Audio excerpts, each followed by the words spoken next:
There's a Microsoft update, not an update. Let's start off with the earnings. They came out of Redmond today, and they fell short of analysts' expectations, and shares dropped as a result. The main culprit, the weak PC market and a higher tax rate for this period. Nicole, you also posted a piece specifically on Microsoft's mobile market. What's the story there?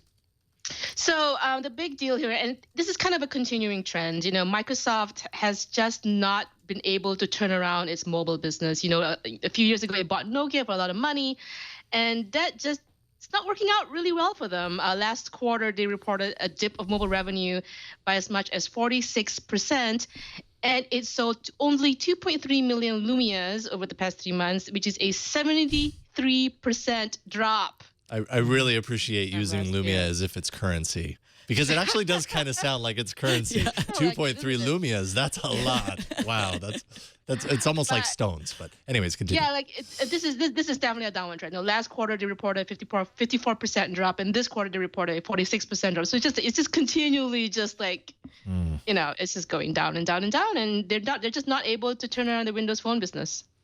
So was there good news? I know that there was bad news with the phone, but was there good Microsoft news today? That was probably the only big sort of downward trend was phone. Everything else was sort of on the up and up. They're making really good money in their cloud business, their IoT businesses. Surface, their Surface tablet PC segment is doing really pretty good. 61% up year over year. The Surface Pro 4 and the Surface Book, the newly released one with the laptop and all of that, and that was sort of really popular with them, which is really interesting to me that the product, the Surface product that they made from the ground up, is really growing, whereas the company they bought for a lot of money, Nokia, is not doing so well. Yeah. So it's sort of interesting thing to think about that, but. Their PC market kind of dwindling, but then PC market in general is kind of dwindling. I would say, in just overall, and just the whole industry, the PC industry in general is kind of going down. But they've invested well in the cloud. Office 365 is really good. Their Office businesses has really been jumping a lot. So they're trying to hedge their bets, I think, in moving towards the cloud and IoT. Yeah, I mean, the PC market slowed down, like you said. Like we just heard about Intel. They had to lay off 11% of their workforce. Their earnings were down as a result. Yeah, man, this whole kind of Microsoft mobile aspect, the mobile just not hitting. It's really unfortunate, because when you've got a decline on the PC side, why is that even happening? It's happening because of mobile. Yet Microsoft just struggles and cannot kind of replace one with the other. Everybody else is kind of eating their lunch in that regard. Nadella said in the earnings call, it's halfway to its goal, to Microsoft's goal of $20 billion in cloud revenue by 2018. So, yeah, like you said, going strongly there. They also want 1 billion Windows 10 devices by 2018. Right now, it's sitting at 270 million, and it's not really looking, at least at this particular point, that seems like a lofty goal. But I suppose anything can change.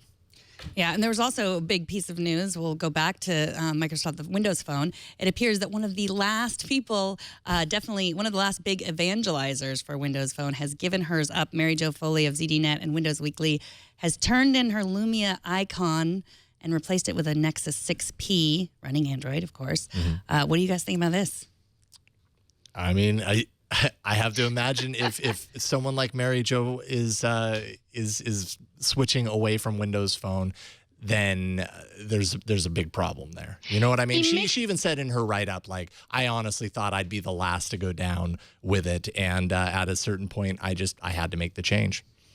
It makes me wonder if Microsoft will do a BlackBerry and make an Android phone of their own, like a Microsoft branded Android phone. It's not completely outside of the realm of possibility, like Android's kind of where a lot of people want their phone operating systems to be, because it's familiar. People use Google, so it'll be interesting to see if that happens, but. I don't know. Microsoft has proven that it's open to, and it's not Android averse. Mm-hmm. They've released all their apps and services. They continually are releasing these new experimental Microsoft Garage apps on Android and not on Windows Mobile. So they've shown time and time again that they're open to the Android platform. yeah, it could be kind of a situation where they're dipping their toes in the water. Windows Phone right now sits at a 1% market share. I mean, that's pretty insignificant as far as that's concerned. If BlackBerry is beating you, like that's kind of not a good sign. Yeah, I mean, I am a huge fan of Mary Jo's, and it's just her article is so funny. I mean, you know, because she says I'm part of the 1%. I was part of the 1%. She's not anymore.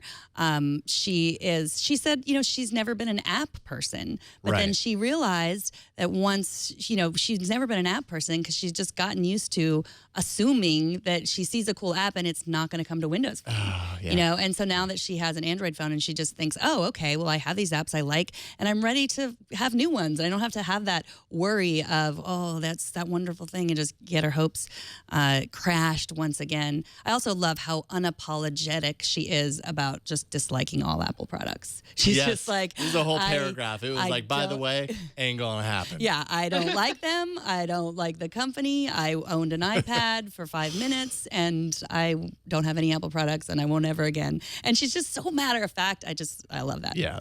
She knows what she wants and she knows what she doesn't want. There we go.